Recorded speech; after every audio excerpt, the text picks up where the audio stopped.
50 passengers, again because of the visa regime. So, as I think mentioned earlier, one of the countries has to take some unilateral action, and one of the easy way is to open up the tourism side, because I think this is beneficial for both sides. And as mentioned earlier, I think if one country does it, it would be much easier for the other one to follow. So I just end with these suggestions. Thank you very much. Thanks, Charlie. Thank you. Now I would invite Mr. Akshay Mathur from Gateway House, Mumbai. Thank you, Sachin. Good to have you chairing this session. Nisha, of course, you're an authority on this subject, and that's been well established. But I think, thank you for inviting us, and also I'm continuously inspired by your humility and your curiosity on the subject, which I think is very endearing. So thanks for having us here. I think, as a lot of people know here already, that at Gateway House we look at business and foreign policy issues in Bombay. So I thought I'd bring 4 perspectives of business trends, and I don't have specific. I deliberately did not look into technical details of the visa regimes, and it has been well covered by the other speakers. So the 4 points are this. The first point is evolution of business. I think we need to situate and keep an eye on how business is evolving.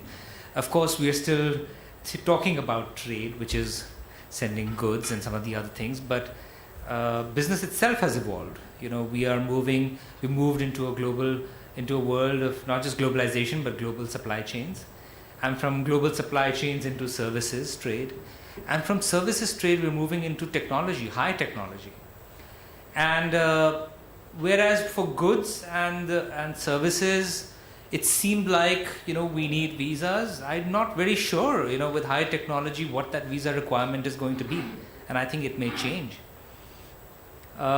If you look at how the new services FTA in Asia are coming up, about 50% of GDP of all Asian countries today is services. And if you look at India, Pakistan also, 50% of our GDP is now services. I mean, Pakistan has less exportable services. India has more. As a matter of fact, this book that Nisha and Sanjeev have written have a very good chapter on services trade. And that's the plug for the book, Nisha. I hope I've earned my copy. But it really reveals some of the examples.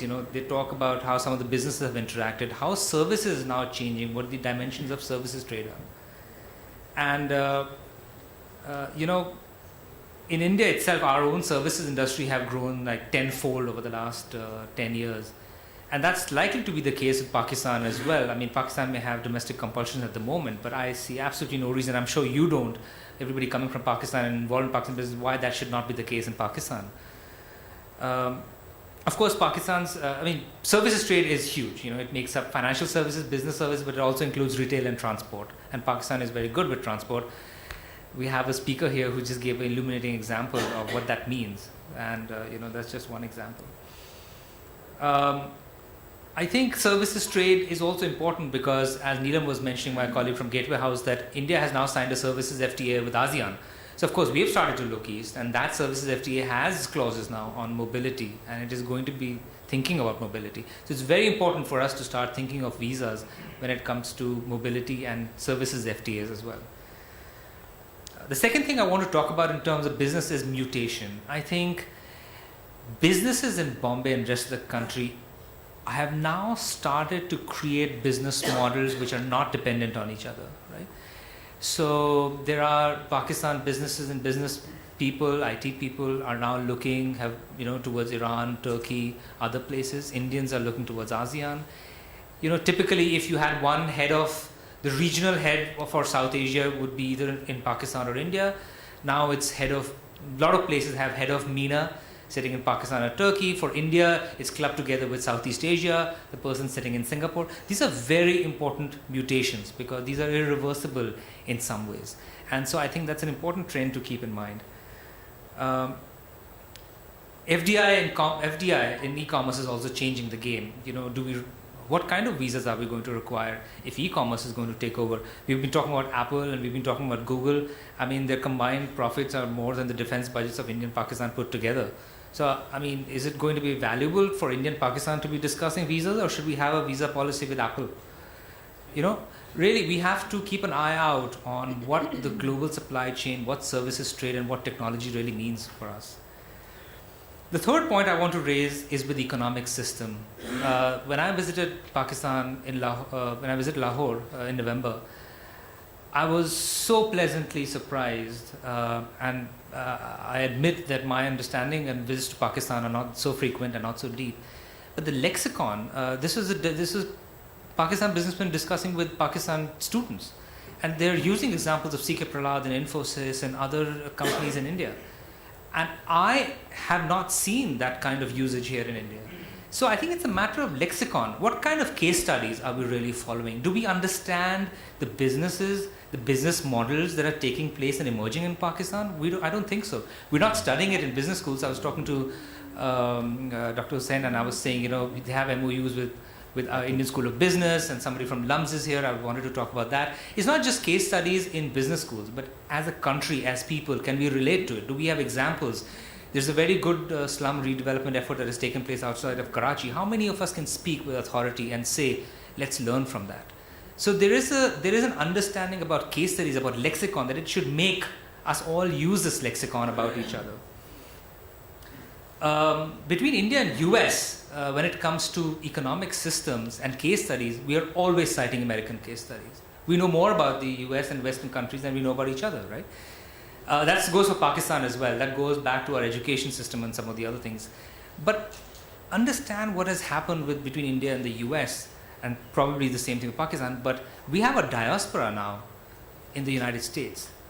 And there is an ecosystem in India as well as in the United States that understands the systems, the processes, the capital markets, the case studies, the science of management. And that's very, very helpful. So underpinning all the atmospherics, if you will, between President Obama's visit and this, is an underlying business body that really, really understands how United States works in its business and ecosystem and how India works. And that's very, very important.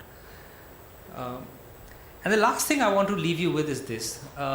I just happened to also attend similar discussions, I would say, on India's northeast. I'm sure some of our guests from Pakistan also realize it's the Seven Sisters, Arunachal, Arunachal, Meghalaya, Mizoram, and those states.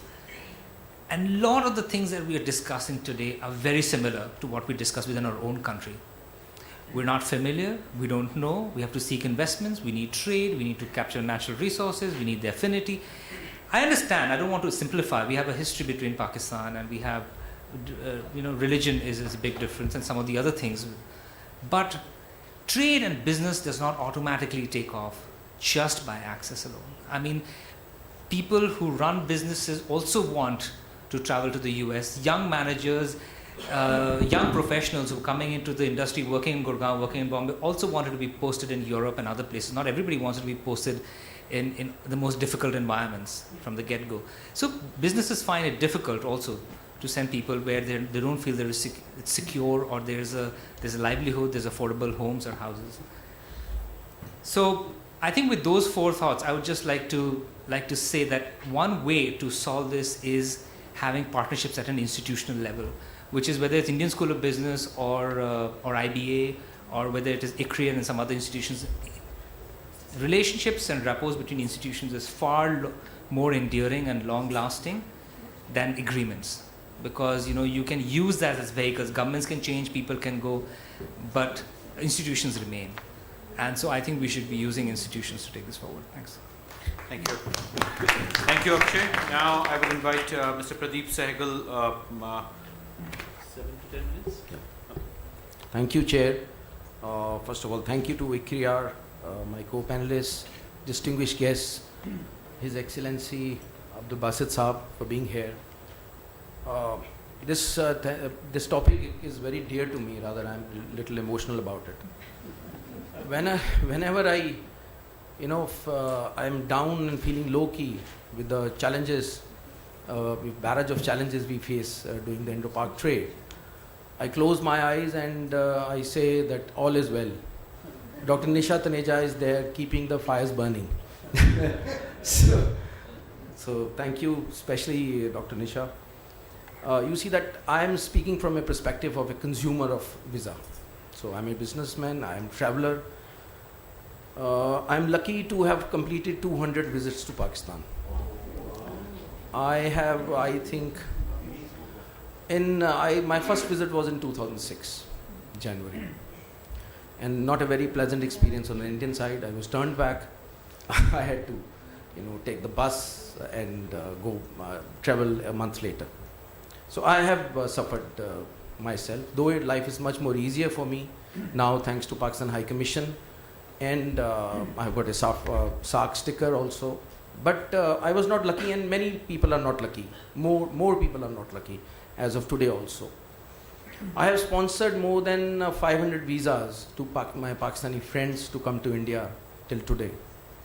So I can share my experiences with you, as well as I'll not go into the technicalities, but I'll try to make some recommendations for the solutions also. All my recommendations are keeping in the mind that we will not be able to wish away the security concerns. So let's not even try to do that. We should try to find the way out. Let's make the procedures simpler. We cannot do away with the procedures, but we can definitely make them simpler and user friendly. One thing is there, that no exchange is possible without a visit. Be it exchange of goods, the trade, cultural exchange, educational exchange, whatever we want to achieve has to be achieved by people-to-people contact at any level. I'm not restricting myself to pleading a case for the business community, though I'm a businessman, but pan the categories of people who should travel and are not being allowed to travel. New visa policy, which was effected in 2013, we were very elated when we came to know that it is going to be effected in 2013. It was signed in 2012. Now we have to see, I think one perspective is to see that has it made life easier, what kind of changes it has made. And today things are bad. I feel that it is not because of the new policy, but despite the new policy being enforced. I'll take up the topics one by one very quickly and follow it with the recommendations. We have to also see that before starting, we have to also see that what is the increase of numbers of applications under various category and the actual numbers of visas granted after the new policy. That will, I think, we'll be able to gauge the success of that. And maybe if we can draw lessons from that, we'll be able to make things better in future. First, I will start with procedures to apply. Are our procedures easier to apply? Starting with procedure to apply in Indian High Commission is more cumbersome or difficult as compared to applying in for a normal person to apply in Pakistan High Commission. First of all, you need a sponsor from India. Now that's the most difficult part. If you want to apply, if you want to invite 200 people from Pakistan, I have to send 200 sponsorship letters which have to be countersigned by a government official, which certifies my good character every time. And please let me tell you, no government official is happy to sign on that form. I have to really persuade them because I am inviting a Pakistan. Yeah, I hope. because he said I am inviting somebody from Pakistan, so that's a taboo. Let's be candid about it. So procedures have to be simplified, like visiting the embassies in person and the time involved. It has to be made easier. How to apply in the first place. Grant of visa is the next step. We have now a multiple entry business visa category, which is to be given to. I'm drawing a small extract, taking an extract from the policy, which says that eligibility criteria is income 5 million or turnover above 30 million. will be eligible for 1 year multiple entry visa. Now here, I would call it discriminatory. You see that Indo-Pak trade, the key is held by the SME sector, the small and medium enterprises. And we have very conveniently kept the most eligible candidate out of it. So there's a major anomaly here which needs to be corrected. I think the most eligible candidate is a person who wants to or is already doing trade at the grassroots level. And if he doesn't fall under these criteria, he's very conveniently kept out of it. So I would recommend non-police reporting pan-country, not a city-specific visa, to be issued to businessmen who have been certified by the Chamber of Commerce without any criteria of income or turnover. Then we have a visa on arrival category. As my dear friend and esteemed colleague Yawar Alisa was narrating, when I cross border, I keep on asking many questions to the my friends in immigration department, custom, that how many people are availing different facilities. Not many, I'm afraid. 65 years of age plus, and then the gentleman or the lady has to travel alone because it doesn't apply to the spouse or the family. And then the rejection rate. You know why it has been kept for Wagah? What is the reason that it's not been allowed for Delhi airport? So that if a person does not fulfill the criteria, it can be conveniently sent back. Where in case of an airport, it will be difficult to send him back. You have to find a flight to do that, which is not available. This is the real reason. And then that person is not supposed to, as Yawar Alisa said, is not supposed to travel or stay in Punjab. They can travel across Punjab. So it has to be relaxed. More eligible categories like students, like minors, they have to be added to really make it workable. And obviously the spouse, irrespective of the age of the applicant. Then we are talking about investment. By notification of RBI, now investment is allowed into India and vice versa. Indians can invest in Pakistan by taking pre-approvals, and vice versa, you have to go to the FIBP and take approval, but it's now allowed to invest in India. But there is no mention of work visas. So investment without work visa is not going to work. Ultimately, when somebody is going to invest, they are going to like to send their people across to work in that respective country, and that's conveniently missing here. So my recommendation would be work visas and long-term stay visas for people who are trying to invest or have already. According to my opinion, the application to FIBP should be a criteria to grant these visas, because a real work has to be done and a lot of visits are required, because I'm involved in 2 such applications and it really involves the visits of different people. I hope that many people are aware that it is allowed for Pakistan nationals to come on board of Indian companies. You don't need any permission for that.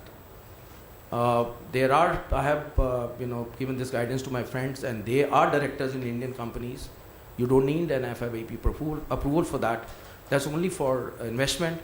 But again, that does not make you eligible for any kind of long stay or work visa. So it has to be included. SAARC travel sticker. My esteemed friend already Zubair Saab talked about it. There's a real regress instead of progress in this. There was a very good window which could have been expanded and made larger.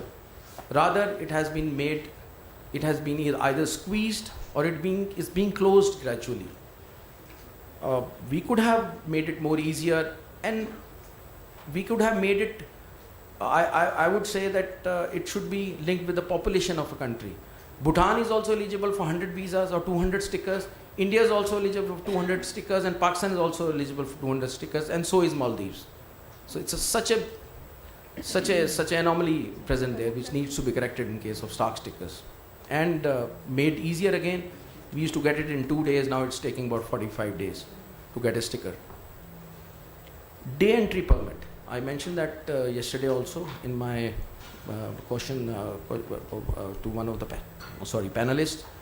Truck drivers of India and Pakistan do cross over into each other's territory on a day entry permit. So the protocol is already there. It needs to be expanded to businessmen. Because you see that a truck driver coming from as far as Maharashtra just carrying one ID proof, just submits it there, gets a day entry permit and crossovers to Pakistan. But a businessman cannot do so. So the protocol is already there. Now they have, according to my information, included custom officials also to eligible for day entry permits. So a recommendation is day entry permits for businessmen. Now the last point is that I would like to touch upon post-visa hardships. Applying, getting, and then what happens after that? A person carrying a visa is supposed to be a guest, and the country granting a visa is supposed to be the host. I think it is exactly the opposite, how we treat people. Nishaji, he knows about it. I come across, I'm placed in Amritsar. So I feel I'm lucky to help so many people, so many of my friends, when they find difficulties at border, when they get stuck. And I go and try to help them, and I come across the problems actually on day-to-day basis what they are facing. Like for example, police reporting centers are not known. Getting a police reporting visa in itself is not a very lucky thing to be. But then not knowing where to get a police reporting done. And then the attitude of the person who's getting it, the police reporting or verification. Maisa would agree with me that even Gujaratis are doing a very good service here, sir, also. You see that a paper carrying a picture of Jinnah Sahab or Gandhi Sahab does away with all the security concerns and makes life easier for everybody there. So, it's a different ball game. It's not policy driven. It has many levels where it is made difficult. For ulterior motives, for small gains, things are made difficult for people. Visa extension, anybody coming to India or Pakistan doesn't know how to get a visa extended. And even if he gets hold of the information, then it's not easy to get it done. Getting a city added, change of mode of transport, change of mode of exit and entry. There's so many of complications that I have found that the immigration officials are also not aware of the complexities, and the only answer they have is that it cannot be done because it makes their life easier. So in the end, I would just make a final recommendation that all the informations like this need to be made available on the website of the respective high commissions, so that information can be taken, acted upon, and also cited to officials so that they can also act upon that. Thank you very much for your patience. Thank you. Thanks, Mr. Sehgal, for some very practical and very relevant suggestions. I would now open the floor for 3 or 4 observations maximum. We are already running late, so be brief and yeah, sir, please. You may introduce yourself. Well, myself S.S. Bhakhri from Institute of UN and UNESCO Studies. It is really very irksome to find everybody talking about and complaining about the visa access, both from India and Pakistan. I would implore all the interlocutors to go back to 1977, 80-81, when the visa regime between the two countries was excellent and record-breaking visas were issued by Pakistan High Commission here and Indian High Commission in Islamabad. So much so, your then Ambassador Abdul Sattar was ambassador here. We invited him to give a lecture under Indian Federation of United Nations Association, and he hailed that period as golden age in Indo-Pak relations between 77 to 80-81. Golden age. And he outlined so many things, got very wide press publicity in the morning newspapers and all that. So then our president used to be Mr. Ramnivas Mirza. He asked us that invite the Pakistan ambassador for a talk and all that. So if the golden age in Indo-Pak relations can be ushered in 77 to 80-81, after 30 years of independence, we thought the same process will continue herein after that. But again, one had to encounter the same bottlenecks which one had to encounter pre-1977. So you please, if the Pakistan High Commissioner is here, he can find the records. Has he ever issued so many visas in 3 years as during 77 to 81, before and after that? So what happened, as a matter of fact? I think it is for Thank the you. authorities to find and Thank you. get it remedied, for the Thank you. facility of the people. Thank you. Yes, sir. I have a 1 year 10 cities business visa. When I wanted the visa, I just put in 10 cities, 1, 2, which I just, for the sake of putting 10. Now I want to visit a certain city. So when I contacted them, they said you have to now apply anew. That means my old thing is now, because of the latest situation, that it is now difficult for even the Karachi Chamber of Commerce recommendations, which were like sacrosanct. We can't, the Indian High Commission is taking its own time. So I'm afraid to change my visas, apply again, I'm afraid, because I would rather not go to that city. Although from a business point of view, it is important not only for me, but for the person I would like to do business with. Second is,